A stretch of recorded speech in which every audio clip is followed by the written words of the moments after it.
ചാനലിലേക്ക് എല്ലാവർക്കും സ്വാഗതം. ഈ ചാനൽ സബ്സ്ക്രൈബ് ചെയ്യാത്തവർ സബ്സ്ക്രൈബ് ചെയ്ത് തന്നെ സപ്പോർട്ട് ചെയ്യണേ.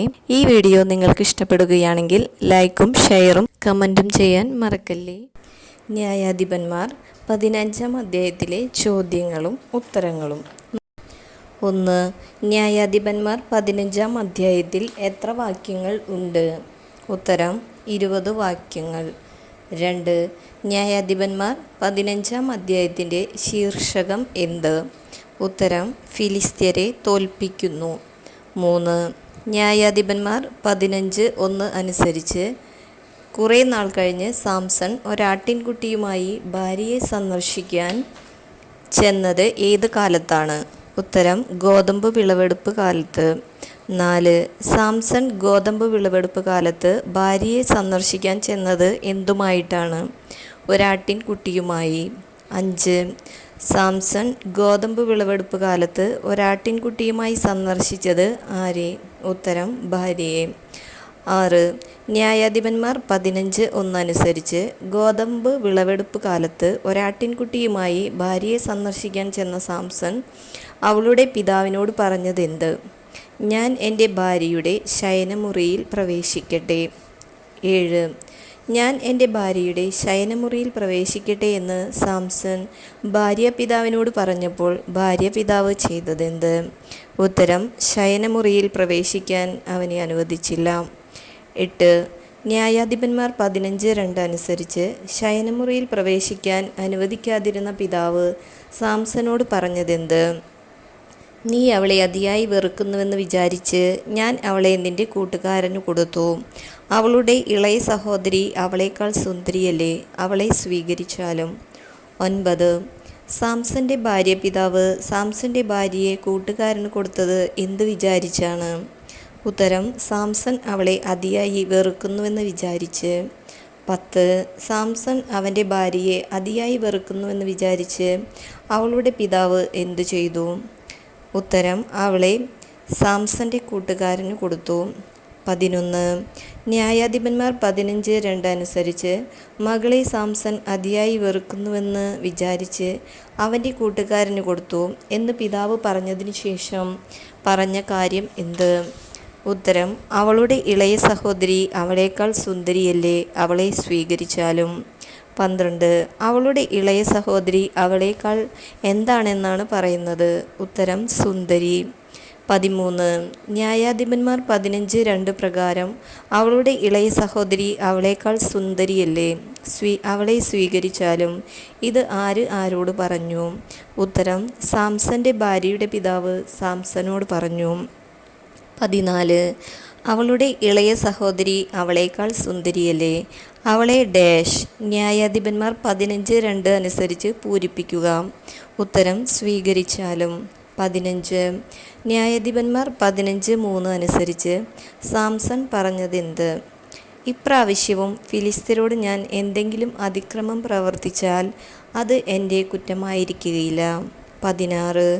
ഇപ്രാവശ്യവും ഞാൻ ആരോട് അതിക്രമം പ്രവർത്തിച്ചാൽ അത് എൻ്റെ കുറ്റമായിരിക്കുകയില്ല എന്നാണ് സാംസൺ പറഞ്ഞത്. ഉത്തരം ഫിലിസ്ത്യരോട്. 17. ഇപ്രാവശ്യം ഫിലിസ്ത്യരോട് ഞാൻ എന്തെങ്കിലും ഡാഷ് പ്രവർത്തിച്ചാൽ അത് എൻ്റെ കുറ്റമായിരിക്കുകയില്ല. ന്യായാധിപന്മാർ 15:3 പ്രകാരം പൂരിപ്പിക്കുക. ഉത്തരം അതിക്രമം. 18. ഇപ്രാവശ്യവും ഫിലിസ്ത്യരോട് ഞാൻ എന്തെങ്കിലും അതിക്രമം പ്രവർത്തിച്ചാൽ അത് എൻ്റെ എന്തായിരിക്കുകയില്ല എന്നാണ് സാംസൺ പറഞ്ഞത്, കുറ്റമായിരിക്കുകയില്ല. 19. ന്യായാധിപന്മാർ 15:4 അനുസരിച്ച് സാംസൺ പോയി എത്ര കുറുനരികളെയാണ് പിടിച്ചത്? ഉത്തരം 300 കുറുനരികളെ. 20. ന്യായാധിപന്മാർ 15:4 അനുസരിച്ച് സാംസൺ പോയി 300 കുറുനരികളെ പിടിച്ചതിന് ശേഷം ചെയ്തതെന്ത്? ഉത്തരം കുറേ പന്തങ്ങൾ ഉണ്ടാക്കി ഈ 2 എണ്ണത്തെ വാലോട് വാൽ ചേർത്ത് ബന്ധിച്ച് അവയ്ക്കിടയിൽ പന്തവും വച്ചുകെട്ടി. 21. സാംസൺ 300 കുറുനരികളെ പിടിച്ച് കുറേ പന്തങ്ങളുണ്ടാക്കി വാലോട് വാൽ ചേർത്ത് ബന്ധിച്ചത് എത്ര എണ്ണത്തെ ആണ്? ഉത്തരം ഈ 2 എണ്ണത്തെ. 22. സാംസൺ 300 കുറുനരികളെ പിടിച്ചു കുറേ പന്തങ്ങളുണ്ടാക്കി ഈ 2 എണ്ണത്തെ വാലോട് വാൽ ചേർത്ത് ബന്ധിച്ച് അവയ്ക്കിടയിൽ വച്ച് കെട്ടിയതെന്ത്? ഉത്തരം അവയ്ക്കിടയിൽ പന്തവും വച്ചു കെട്ടി. 23 300 കുറുനരികളിൽ ഈ രണ്ടെണ്ണത്തെ വാലോട് വാൽ ചേർത്ത് ബന്ധിച്ച് അവയ്ക്കിടയിൽ പന്തവും വച്ച് കെട്ടിയതിനു ശേഷം സാംസൺ ചെയ്തതെന്ത്? സാംസൺ പന്തങ്ങൾക്ക് തീ കൊളുത്തി അവയെ ഫിലിസ്ത്യരുടെ ധാന്യവിളയിലേക്ക് വിട്ടു. 24 ന്യായാധിപന്മാർ 15:5 പ്രകാരം സാംസൺ പന്തങ്ങൾക്ക് തീ കൊളുത്തി കുറുനരികളെ വിട്ടത് എവിടേക്ക്? ഉത്തരം ഫിലിസ്ത്യരുടെ ധാന്യവിളയിലേക്ക്. 25 സാംസൺ പന്തങ്ങൾക്ക് തീ കൊളുത്തി ഫിലിസ്ത്യരുടെ ധാന്യവിളയിലേക്ക് വിട്ടതിനു ശേഷം സംഭവിച്ചതെന്ത്? വയലിൽ നിൽക്കുന്ന വിളയും കൊയ്ത കറ്റയും ഒലിവു തോട്ടങ്ങളും കത്തിച്ചാമ്പലായി. 26 ന്യായാധിപന്മാർ 15:5 അനുസരിച്ച് പന്തങ്ങൾക്ക് തീ കൊളുത്തി ഫിലിസ്ത്യരുടെ ധാന്യവിളയിലേക്ക് വിട്ടപ്പോൾ മൂന്നാമതായി കത്തിച്ചാമ്പലായി എന്ന് പറയുന്നത് എന്ത്? ഉത്തരം ഒലിവു തോട്ടങ്ങൾ. 27 വയലിൽ നിൽക്കുന്ന വിളയും കൊയ്ത കറ്റയും ഒലിവു തോട്ടങ്ങളും കത്തിച്ചാമ്പലായപ്പോൾ ആരാണിത് ചെയ്തതെന്ന് ചോദിച്ചത് ആര്? ഉത്തരം ഫിലിസ്ത്യർ. 28 ന്യായാധിപന്മാർ 15:6 അനുസരിച്ച് ആരാണിത് ചെയ്തതെന്ന് ഫിലിസ്ത്യർ ചോദിച്ചപ്പോൾ അവർ പറഞ്ഞത് എന്ത്? ഉത്തരം ആ തിമ്നാക്കാരൻ്റെ മരുമകനായ സാംസൺ. 29 ആ തിമ്നാക്കാരൻ്റെ മരുമകനായ സാംസൺ വയലിൽ നിൽക്കുന്ന വിളയും കൊയ്ത കറ്റയും ഒലിവു തോട്ടങ്ങളും കത്തിച്ചാമ്പലാക്കാൻ കാരണമെന്ത്?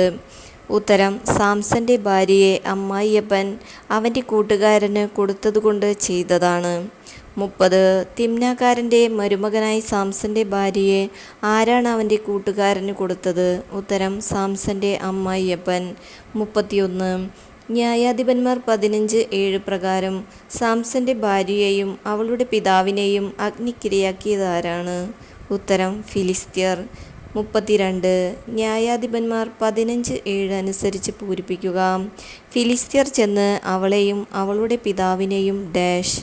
ഉത്തരം അഗ്നിക്കിരയാക്കി. 33 സാംസന്റെ ഭാര്യയെയും അവളുടെ പിതാവിനെയും ഫിലിസ്ത്യർ അഗ്നിക്കിരയാക്കിയപ്പോൾ സാംസൺ അവരോട് പറഞ്ഞതെന്ത്?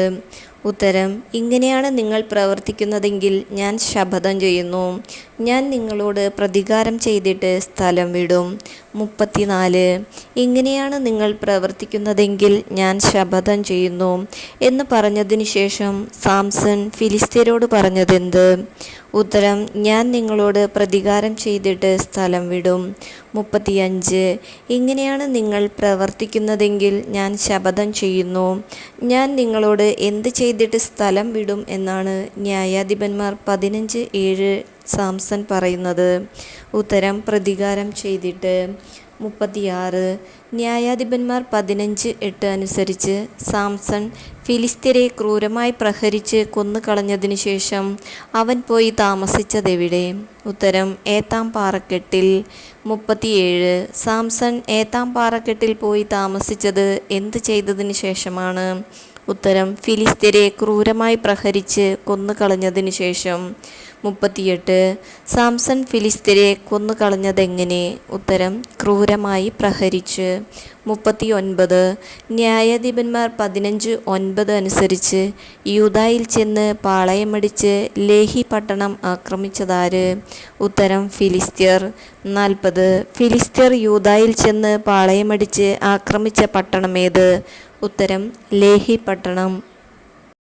41 ന്യായാധിപന്മാർ 15:10 അനുസരിച്ച് നിങ്ങൾ ഞങ്ങൾക്കെതിരായി വന്നതെന്തുകൊണ്ട് എന്ന് യൂദായിലെ ജനം ഫിലിസ്ത്യരോട് ചോദിച്ചപ്പോൾ അവർ പറഞ്ഞതെന്ത്? ഉത്തരം സാംസൺ ഞങ്ങളോട് ചെയ്തതിന് പകരം വീട്ടാൻ അവനെ ബന്ധനസ്ഥനാക്കുന്നതിനും വേണ്ടിയാണ് ഞങ്ങൾ വന്നിരിക്കുന്നത്. 42 സാംസൺ ഞങ്ങളോട് ചെയ്തതിന് പകരം വീട്ടാൻ അവനെ ബന്ധനസ്ഥനാക്കുന്നതിന് വേണ്ടിയാണ് ഞങ്ങൾ വന്നിരിക്കുന്നത്. ഇത് ആര് ആരോട് പറഞ്ഞു? ഉത്തരം ഫിലിസ്ത്യർ യൂദായിലെ ജനത്തിനോട് പറഞ്ഞു. 43 സാംസൺ ഞങ്ങളോട് ചെയ്തതിന് പകരം വീട്ടാൻ അവനെ എന്തു ചെയ്യുന്നതിന് വേണ്ടിയാണ് ഞങ്ങൾ വന്നിരിക്കുന്നതെന്ന് ഫിലിസ്ത്യർ പറയുന്നത്? ഉത്തരം ബന്ധനസ്ഥനാക്കുന്നതിനു വേണ്ടി.